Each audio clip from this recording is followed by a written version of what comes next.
Alright fellas, now I can't believe I'm actually saying this, but Jake Paul versus Gervonta Davis is official. Now, although the idea of this fight is nothing new, I think it was the last thing a lot of us were expecting to see. It is an official deal, set to be broadcasted on Netflix, 10 3-minute rounds, but the kicker is, it's an exhibition. A 200-pound Jake Paul versus a 135-pound Gervonta Davis. What could go wrong, huh? So, in light of the news, as we always do, we gotta break it down. Our first impressions, what should we expect, and will this be the biggest fight of the year? But just before all of that, if you don't know me, my name's Clostan. I make boxing content to help keep you informed as it happens, so make sure to subscribe and I will always keep you in the loop. Now, as I said before, the idea of Tank versus Paul is not new. This fight was already once upon a time signed, sealed, but it wasn't delivered. Jake Paul was ringside at Tank versus Roach. Why was he there? He was there to announce Jake Paul versus Tank Davis. Although, we all know what happened. Tank went and drew, and it seemed to momentarily ruin the fight. So Paul didn't rush into the ring to announce the fight went into doubt, everything was delayed, Paul went over and fought Chavez. Everyone thought Tank would rematch Lamont, but instead he just found himself in some legal trouble. But now that's all seemed to be cleared up, and it's opened the door for this to become official. If you're not new to the channel, you'd know we've talked about this before. Our channel was one of the first to talk about this being a possibility, and did many of you call me mad for saying it could happen? Absolutely. But as what happens a lot of the time, the cloister crystal ball eventually prevails. Although, I really did expect Tank to rematch Lamont first. From a promotional standpoint, that's what it seemed like the Paul camp wanted him to do. And it made sense, because selling a fight with Tank coming off a draw is a lot harder than selling a fight with him coming off a win. So, over the last week there's been news that Lamont Roach seemed to be moving on from the Tank fight. He was calling out Shakur and everyone else. So it was clear that something else was in the path of Davis, and we now found out what it was. So, it's confirmed, Jake versus Tank. Saying that sounds ridiculous, and it is. This is Mayweather versus Logan round 2, but the star boxer this time is actually within his prime. Now, although this fight makes no sense boxing-wise, it makes complete sense business and promotional-wise. That's what this fight will be. I don't expect it to be a thriller in the ring, but what I do expect it to be is an insane build-up, just a ludicrous promotion. That's exactly how they sold us Paul versus Tyson. The build-up was so big and so crazy with so many viral moments, it made everyone I knew tune in, even if they didn't watch boxing. And this will be much of the same. I often trash Paul, but the one thing he's good at is marketing, and this will be a complete lesson in it. They obviously couldn't secure the Joshua fight yet, so if you can't get Joshua for the moment, why not your entree be the next biggest name in the sport outside of Canelo and Joshua? And being an exhibition, this bout will be no risk for Jake Paul. He can't cop an L here, because there's no decision in an exhibition. There's no winner, and there's no loser. For Paul, this is a risk-free way of only elevating his name further. There'll be mad talk in the build-up, but because of the constraints about it being an exhibition, probably both of them know they can't really do anything. And I'm not calling the fight rigged because it's not, it's just an exhibition. It's meant to be for entertainment. That's how these fights go. There's no winner or a loser.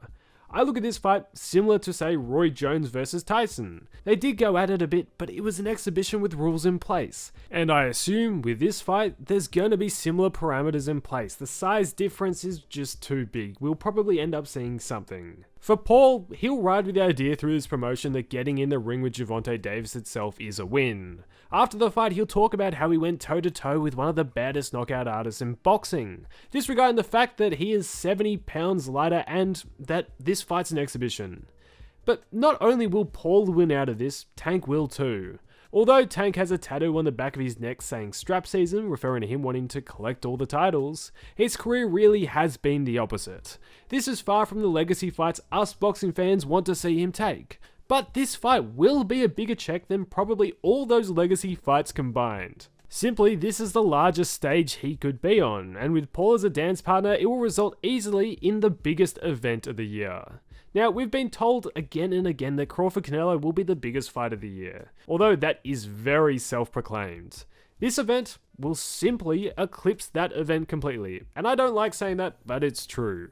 Crawford-Canelo on Netflix will be watched by the casual, but Tank Paul will be watched by everyone. And I almost don't even want to try and break down the fight itself, because I don't think we will see either going 100% because it's an exhibition. I would love to be proved otherwise with contractual proof saying they can really go at it, but I'm expecting 10 rounds of mouthing off, Tank jabbing the body, and Paul missing his hooks, with both celebrating at the end of the fight and both of them going laughing to the bank. I honestly would love to see the two go toe to toe and try to knock each other out. It would be interesting to see. But love or hate the idea of this fight, you're gonna be watching. The build up will be big, it will definitely live up to its purpose as an entertainment product, but the tricky question to answer is, will this be good for boxing? Will this fight be a positive thing for the sport? And alike to the Tyson fight prior, it's complicated. The main positive sticking point around these sorts of fights is that it brings a different audience to the sport that usually wouldn't watch. It inspires kids who wouldn't watch otherwise to tune in and love boxing. I do question though at this point how much of a, say, child audience Paul has. He did once upon a time, but he was a famous YouTuber when I was in high school. He hasn't really been known as a YouTuber for really half a decade at this point. He seemingly gave it up once he started boxing, so the kids who now know him probably just know him from all this influence of boxing. I was of the generation which didn't like him from his vlogs. He seemed like a bit of a tosser and we'd like to see Deji knock him out. But now I don't really get it. Do people just think he's a bit of a tosser still and we'd like to see him knocked out? That's the shtick which is going. I don't think it's really he's a YouTuber versus Gervonta Tank Davis. He's sort of like a Butterbean versus a Davis at this point. He's a YouTuber who reinvented himself as an oddity in the boxing world, but compared to Butterbean, he has an infinitely bigger profile. These fights though, bottom line, do draw a different audience though, and that should be applauded somewhat. But at the same time, this is the content they see. This is the modern representation of the sweet science. And after those people see these sorts of performances, it's pretty easy to see how they come to the conclusion that the sport is dying. These sorts of exhibition style bouts are closer to what we normally see with wrestling. It is incredibly smart marketing and really incredibly smart business. But it kinda does devalue the rest of boxing. True skills and world titles don't seem to mean as much as long as you can get the eyes on you. Climbing the ranks, building a career, winning titles is less valued than a bloke who was known for vlogs, switches lanes and says he's one of the greats without actually any proof.